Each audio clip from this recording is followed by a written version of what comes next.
Sa mga naghahanap ng food trip, viral ngayon ang pinakamalaking tacos sa Metro Manila. Masarap naman kaya? Para bigyan ng mukha ang balita, Mobile Journal, Amy Atienza.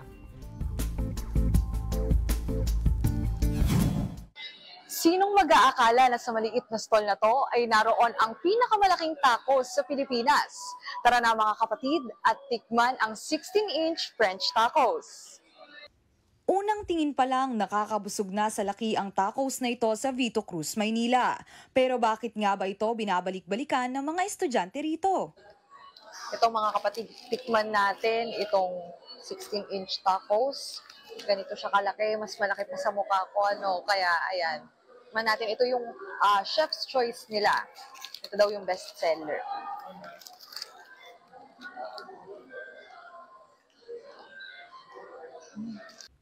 Unang kagat pa lang garantisadong minced beef at barbecue sauce agad. Yung tortilla nila malambot at hindi mahirap nguyain. Pero babala, mag-ready ng tissue dahil makalat. Simple pero nag-uumapaw kasi ang ingredients. Meron syempreng tortillas, fries, minced beef, sausage at barbecue sauce. Pero ang espesyal na sangkap, shampoo sauce na ibabiyahe ang panlasa mo all the way from the Philippines to France. Kung may iba ka pang bet na flavors, pwede rin naman daw. Yung 16 inches kasi, pwede kasi siyang ma-customize into, ang 16 inches kasi ay double XL siya. Meron siyang 4 meats and 3 tortillas 4 meats and 3 tortillas. So imagine yung maraming meat sa inside, tapos iba-ibang meat. Nagsimula si Vic noong 2019 pero nang dahil sa pandemya, kinailangan niyang mag-shift to online selling.